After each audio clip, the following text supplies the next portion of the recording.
Esse é um mandato de prisão que você está vendo aqui, certo? Emitido pelo gabinete do ministro Alexandre de Moraes. Por quê? Qual foi o crime que essa pessoa cometeu? Foram dois, segundo o Alexandre de Moraes. Esse mesmo Tribunal Federal que solta narcoterrorista, que solta político condenado por corrupção, quer prender essa cidadã americana, brasileira com cidadania americana. Por quê? Por dois motivos. Olha só que absurdo, gente. Olha só os dois motivos apresentados pelo Xandão para emitir esse mandado de prisão. Descumprimento de decisões anteriores que determinava que o indivíduo deixasse de publicar notícias fraudulentas. Meu Deus, quem é que vai decidir o que é notícias fraudulentas? É a turma do Xandão? É o pessoal da Choquei? O segundo fundamento, gente, utilização de passaporte americano para entrada e saída do Brasil. Gente, espera aí. Vocês estão de brincadeira comigo. Como assim? Eu sou cidadão italiano, aqui, passaporte aqui, ó. Eu sou cidadão italiano. Eu entro e saio do Brasil com passaporte italiano. Isso não é crime. Como pode acontecer isso, professor? Me ajuda a entender. Pode uma coisa dessa? Uma pessoa receber mandado de prisão num país onde político corrupto é solto, onde narcoterroristas são soltos, a pessoa recebe um mandado de prisão por notícias que eles julgam fraudulentas e por entrar e sair do país com passaporte estrangeiro, que é uma coisa legal. A gente pode fazer isso. Não tem nada previsto no Código Penal que tipifique esse crime. O que tem dentro daquela cabeça de ovo? Fala para mim, professor, me ajuda a entender. A gente, quando você fala assim, pode, né? Atualmente no Brasil, parece que pode. Ou seja, quando a gente for ver todas as ditaduras, né, todos os regimes autoritários, a lei não existe. Ou seja, a lei é como se a lei fosse viva.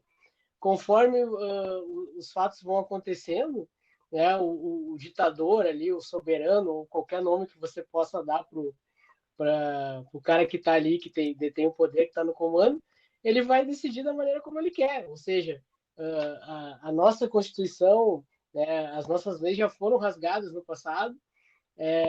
O nosso Congresso, infelizmente, aceitou, né, essa situação na qual a gente se encontra hoje. A nossa Polícia Federal também, não digo em toda a parte, como um todo, mas pelo menos a parte que está obedecendo às ordens aí do Alexandre de Moraes, também abraçou isso.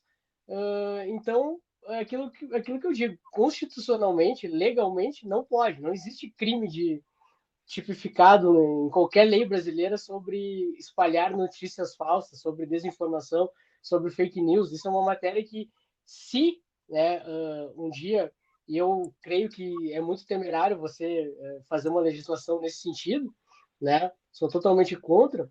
Se um dia acontecer, tem que passar primeiro pelo Congresso, tem que passar pelo Senado presidencial, né?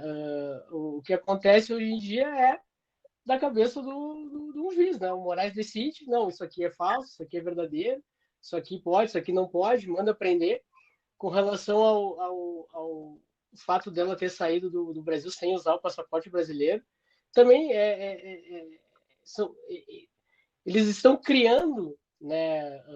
Estão criando leis que não existem para punir as pessoas.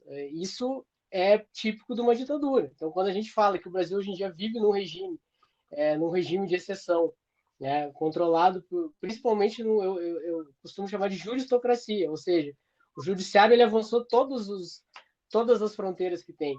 Ninguém controlou esse monstro. O legislativo, em boa parte, alimentou esse monstro, né? Por quê? Por conveniência política, porque estava prejudicando talvez o adversário político, né? Talvez esse alinhamento temporário, e esse monstro, ele provavelmente vai engolir todo mundo. Então, hoje em dia, no Brasil, não deveria acontecer isso, mas, infelizmente, acontece. e a gente teve pessoas que morreram na cadeia e não eram para estar preso. Então, o fato do passaporte, assim, óbvio que a gente tem que se indignar todas as vezes, mas o que mais me preocupa é que isso já virou rotina no Brasil. As pessoas falam, pois é, o Alexandre de Moraes passou da linha e tal, mas, enfim, o que nós podemos fazer? Eu vejo as pessoas se perguntando muito isso, mas sem a vontade de querer, de fato, mudar, assim, de fazer alguma coisa. Infelizmente, a gente tem que aceitar isso, né, momentaneamente, porque enquanto o nosso Congresso não se mexer, ou sei lá, não quero usar palavras que depois possam. Porque infelizmente eu estou aqui no Brasil, né? Então, às vezes é até difícil eu comentar. Tu vê só, mesmo ainda não fui parte de inquérito de nada, mas a gente fica com receio de comentar, né? Simplesmente pelo fato de estar aqui no Brasil, comentar política no Brasil, comentar a realidade no Brasil, já cria um certo receio. Isso é tipo de um regime autoritário. Né?